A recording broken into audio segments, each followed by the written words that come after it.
Herkes hazırsa başlayalım.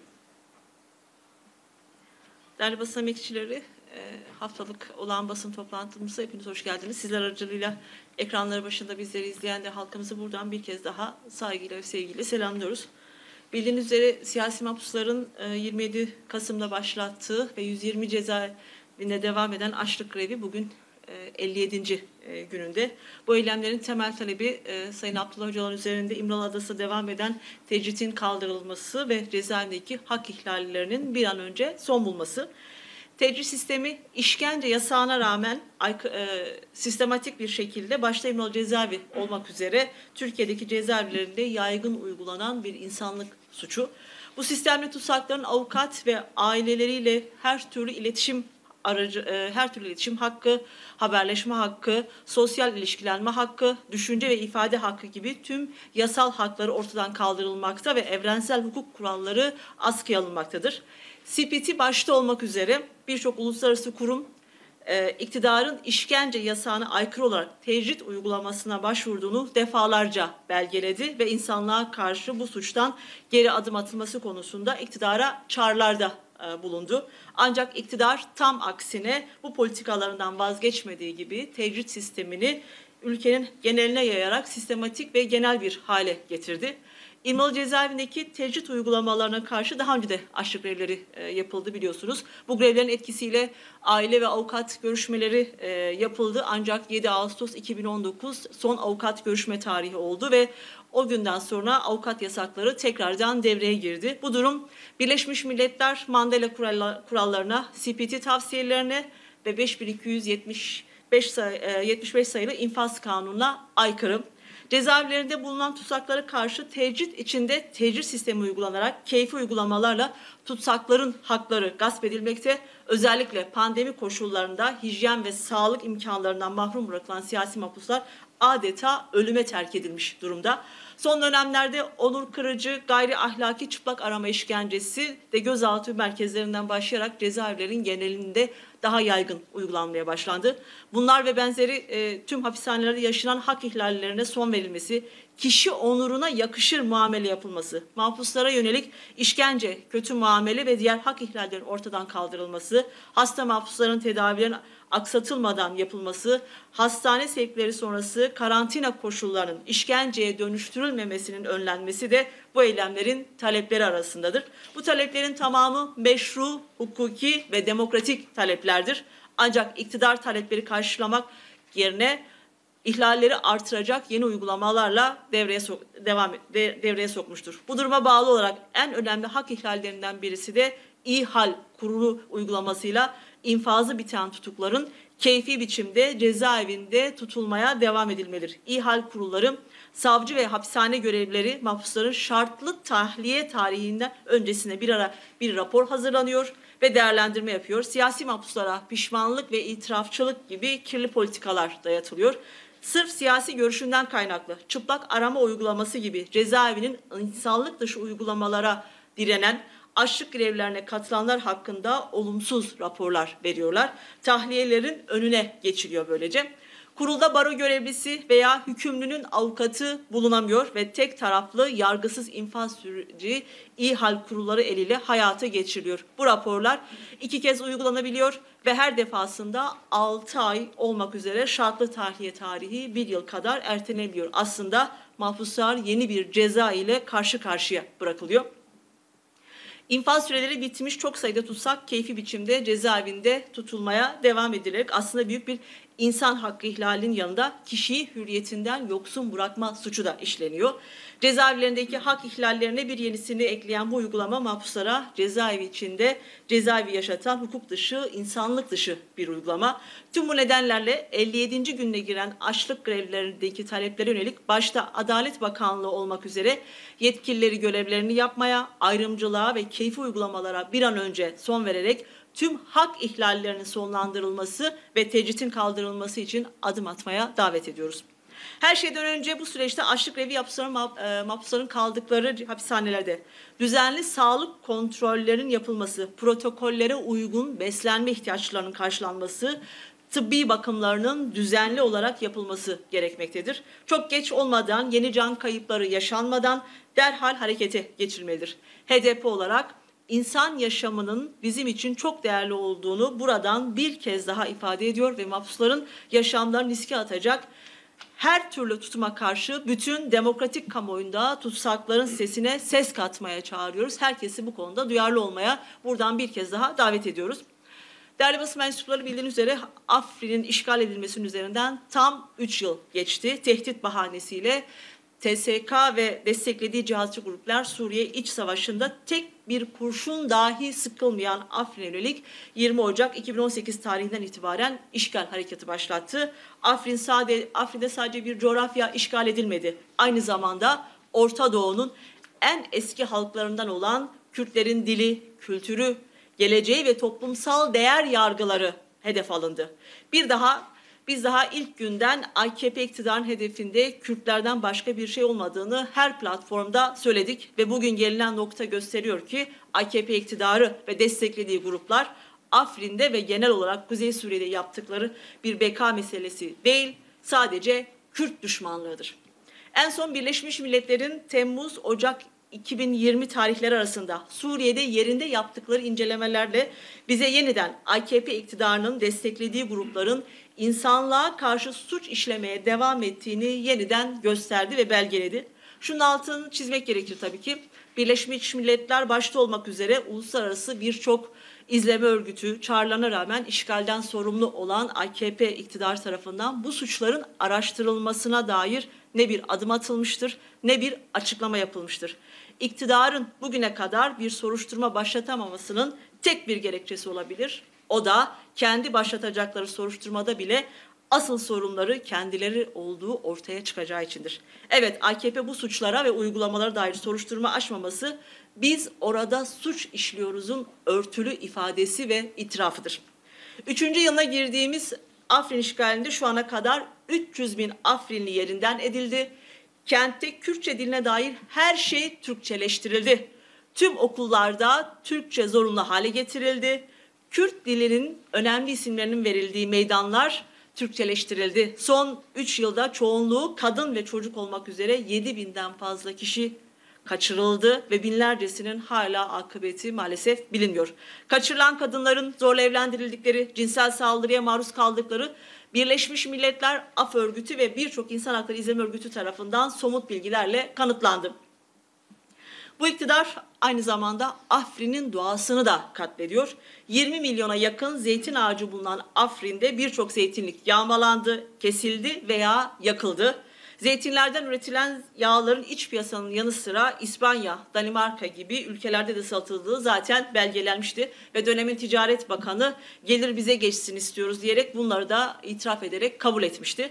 Sonuç olarak Birleşmiş Milletler Türkiye'nin de dahil olduğu ulusüstü bir kurum ve raporları AKP iktidarının itirafları aklı selim her insanın AKP Afrin'de ağır suç işliyor dedirtecek niteliktedir.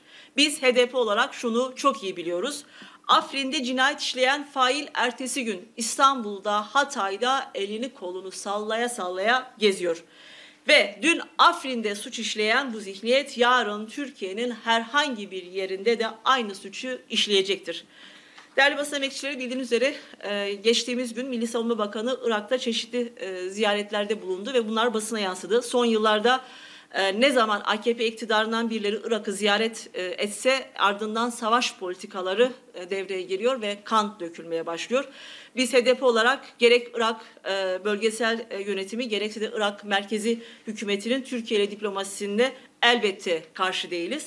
Aksine bu ilişkilerin demokratik temelde geliştirilmesinin temenni ediyoruz. Fakat hem Irak Kürdistan bölgesel yönetimini hem de Irak merkezi hükümetinden beklentimiz AKP'nin Kürt düşmanlığı dayatmasını kabul etmemesidir. İç kavga senaryoları sadece Kürtler arası birliği değil, Orta Doğu'daki bütün halkların geleceğini de olumsuz etkileyecektir. Bunu da hatırlatmak isteriz. Bildiğiniz üzere siyasi partiler kanunu ve seçim kanununa dair kimi değişiklikler yapılacağına basına yansıyan kulis bilgiler oluyor. Nedir kamuoyuna yansıyan bilgi? MHP ve AKP bu iki kanuna dair bazı değişiklikler yapmak için çalışıyorlar.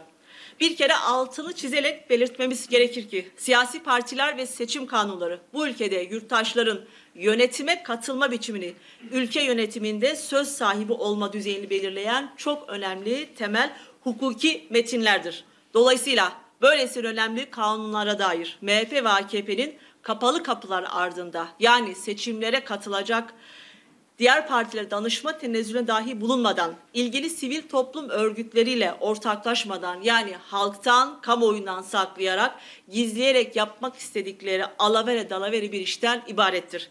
Elbette demokrasinin olmazlarından birisi demokratik, şeffaf ve güvenilir seçimlerdir.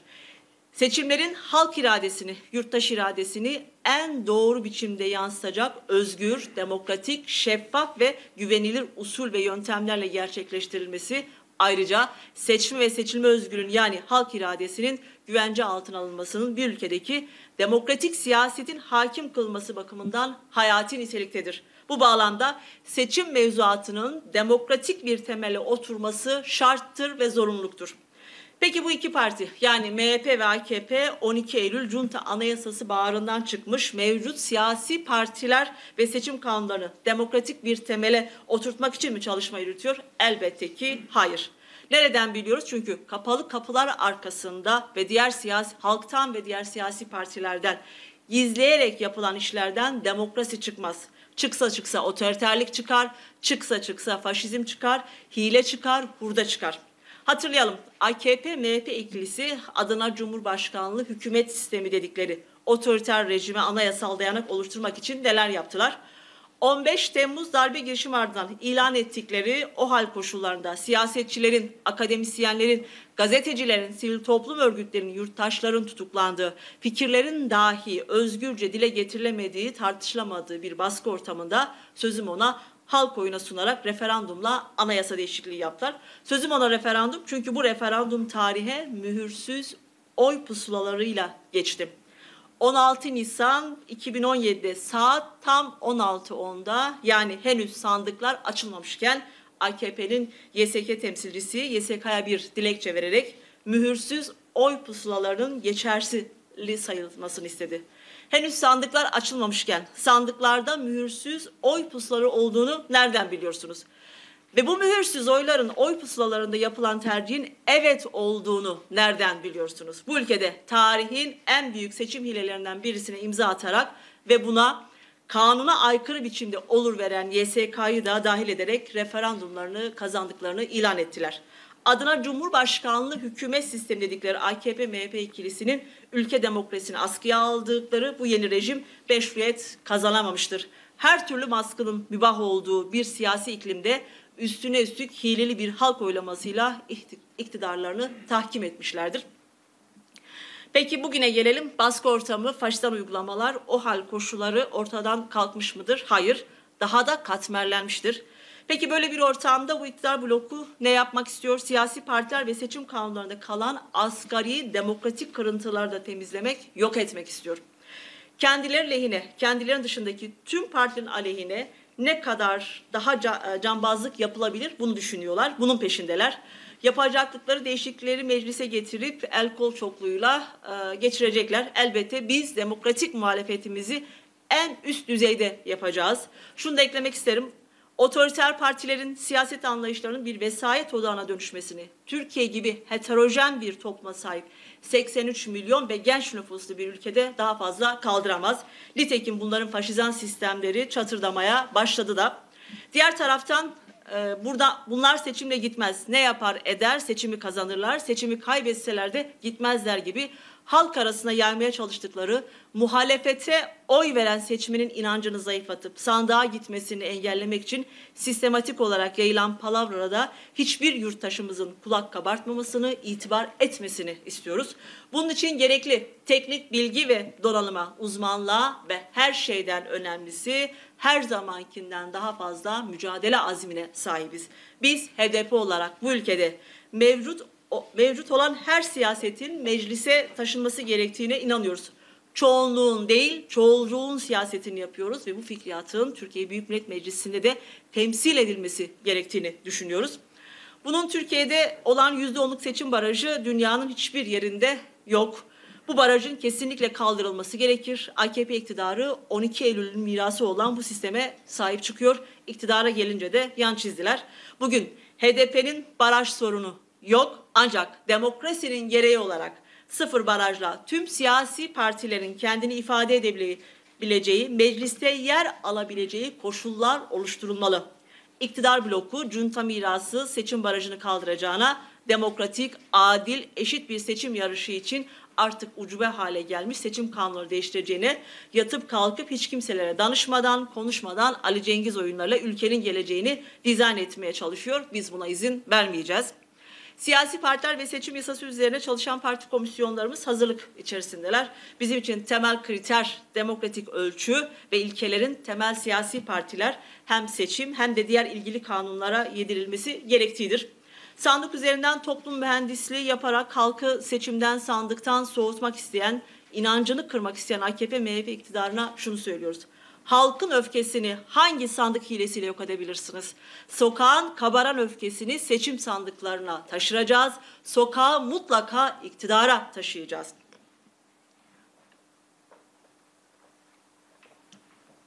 Sokak sokak gezip halkı dinleyenler olarak 1 Haziran ve 1 Eylül 2020 tarihleri arasında gerçekleştirdiğimiz demokratik mücadele programı kapsamında Edirne'den, Hakkari'den darbeye karşı demokrasi için yürüdük. AKP-MHP iktidarının her türlü saldırı ve engellemelerine karşı direnerek bu yürüyüşü halklarımızın da büyük desteğiyle sonuçlandırdık. Bu 3 aylık mücadele programının ardından yine 4 aylık demokratik eylem programımızı her alanda mücadele ederek hayata geçirdik. İktidarın her alandaki saldırısına karşı fabrika önlerinde, alanlarda, sokakta, mecliste, Kürdünden Türküne, Alevisinden Sünnisine, kadınların ve tüm ötekilerin, yaşam alanı savunucularından tarım işçilerine kadar hakları gasp edilen her kesimin ve kimliğin hem omuzdaşı hem de sesi olduk. 7 aydır sürdürdüğümüz bu programımızı kesintisiz olarak 2021 yılında da devam ettireceğiz. Aralık ayından bugüne partimizin farklı organları 2021 planlaması için tartışmalar yürütüyor. Bu çerçevede 6 Ocak tarihinde İl Eş Başkanları toplantımızı, 10 Ocak tarihinde parti meclis toplantılarımızı gerçekleştirdik. Ayrıca tüm bölgelerde de özgün bölge toplantılarımızı da gerçekleştirdik. Toplantılarda yürütülen tartışmalar sonucunda 2000 yılında bizler açısından inşa yılı olacağı, AKP-MHP faşizminin saldırıların boşa düşürüleceği, örgütlüğümüzü büyüteceğimizi gördük. Saray rejimin içinde bulunduğu çıkmazı sürdürmek için bize daha fazla saldıracağını biliyoruz. Nitekim 2021 yılın ilk ayında partimize ve bileşenlerimize yönelik saldırılarla, gözaltılarla bunu daha net olarak gördük. Toplantılarımızda 2021 yılın AKP-MHP iktidarına karşı mücadele yılı olacağını kararlaştırdık. Yeri geldikçe detaylar kamuoyuyla ve sizlerle paylaşılacaktır elbet. AKP-MHP iktidarı nasıl ki tüm ezilenlere karşı zulmünü sürdürüyorsa bizler de bu topraklara eşitlik, adalet ve özgürlüğü getirinceye kadar mücadelemizi sürdüreceğiz. Biz kazanacağız ve o günler uzak değil. Sadece ve sadece birlikte omuz omuza mücadele etmemiz yeterli olacaktır. Çapemeni Heja Hujitizan'ın girtiyen siyasi ev pinci heft rojin لسد و بیست گرتگان جدا ده گربه برچوینه دمشینن لدیجی تجربه و لزخت و زورن لسر گرتین سیاسی برقاددن pergala İmraliye pergale ki ne meşruye işkence ki bu pergal sistematik u dondare biraz öcalan ev 22 salın li hamu mapen ve reva mukhabın nikare bu karbine AKP'li hemberi biraz öcalan tu hukuk u tu kriterin mürevahi nas nake u iro pergala İmrali li hamu girtikehen u li Türkiye'ye TPK'nin mafen sereken girtiyen mukhabın ten bin pekirin girtikeh revş adalet ve velateki nişan dedin.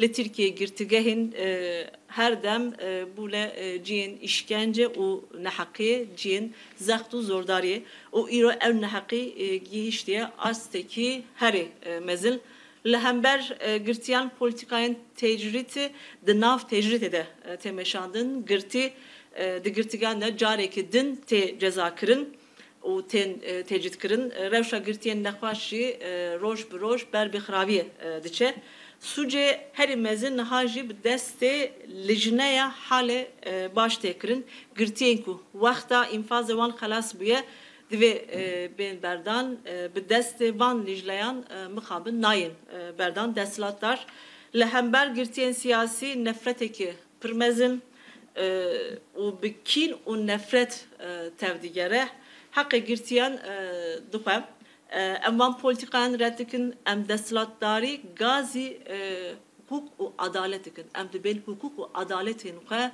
zagonun xe bikarbinin zagonun xe bimeşinin ev suçeyin ku ligirtikan ten kirin bi edi davi bikin roj bir roje kivan politikayan dijmrafi jihole rakın jiber ku her roj jibo jiyanan girtiyan rojek xatereye ve sibe derenk nebe Hundicanın Berikcan Rojezi veziri parasına netevi ziyareti Irak u başur kır salin daviyen kengi AKP'nin ziyareti Irak dikin pişre politikayın şer dikevin devre o mıhabın hunti rjandın.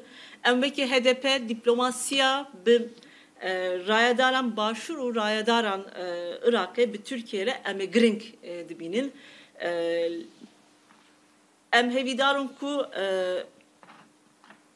tu tekiliyen diplomasi lise evdeki ev tekiliyen diplomasi liser regezin demokratik temeşandın em yadınjı em bendavarın ku raydarın başur u Irak politik hayın AKP'nin dijimlatiya hember kurda napejrenin ya esas şerê navxeyî ne tenê ji bo şerê tekiliyên navxeyî tekiliyên rojhilata navîn jî dixe bandorekî neyîn dike em dixwazin li rojhilata navîn û aşîtî û aramî bibe bandor ji ber wê jî tekiliyên diplomasî li ser wan esasê bê meşandin em bendewariyek û sadirim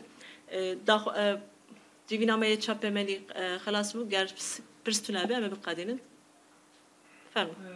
Sen halkına Joe Biden yani revberiyan ve Amerika'yı eğer hemen peyama kevar mukazın beklen. Yani heviyim ve Amerika'yı hemen humbalardaki bu siyasete roşlata navin taybetiş bu kurdan bu artinek tişteki yuhaber ajandaya Joe Biden.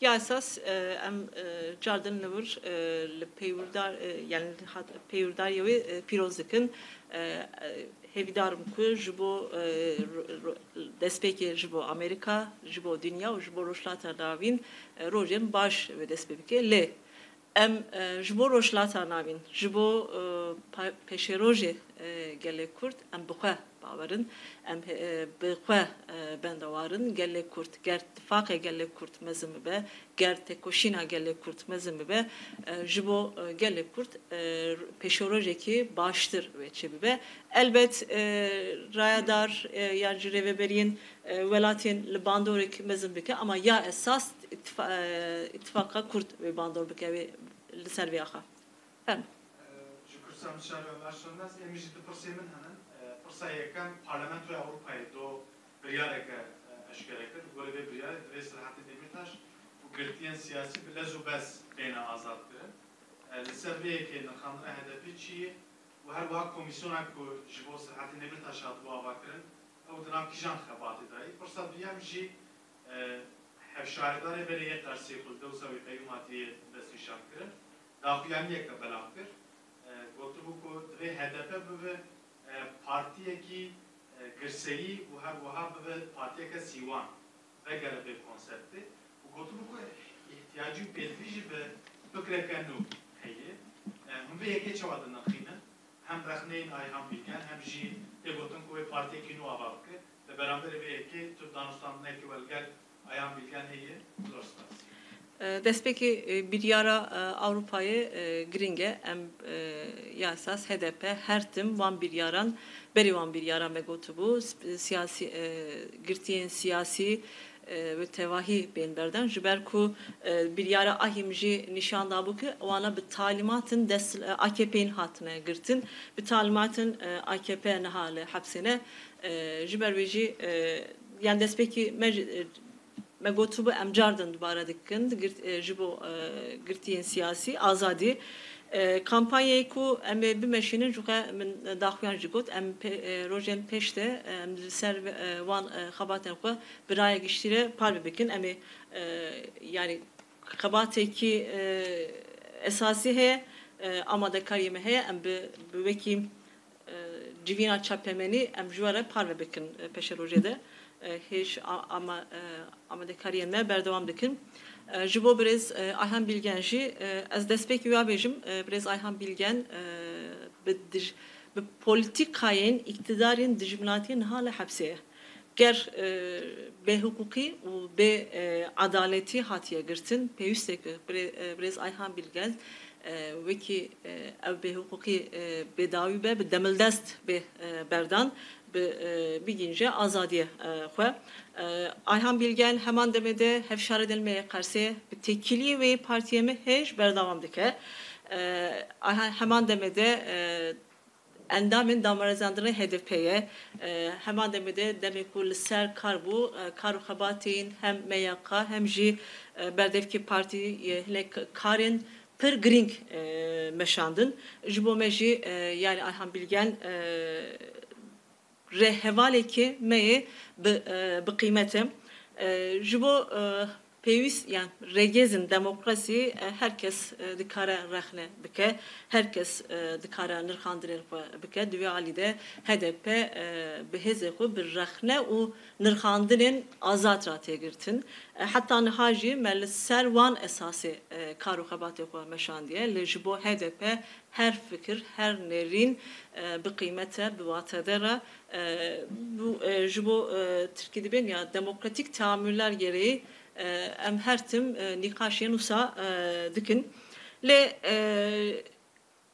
yani HDP bu kadar juka partiye ki sivane bileşenin ve hele partiyen ve nav HDP de hele yani vekidin cardın em hani az disadu vardı verjim demokratik tahammülan em karın elektrişte benirkine le emzanın lehember yani iktidar hinek xwesteki wan heye dema em hinek tişta dinirxînin ve nabin yani bir jibo politik amureki yani ji politikayeki destilatdarî mezin bike tene em dikarin viyah bejin roj hember destilatdarî AKP behevra bimil dest bi dest roje tekoşinaya em jî bi hevra tekoşîna xwe mezin bikin bi hevra rê bimeşînin bi her hevalên xwe ji bo wan kar û xebatên em bi hevra rêyekî bimeşînin gel pirsek tune be em bi xilas bikin zor spas ji bo haytina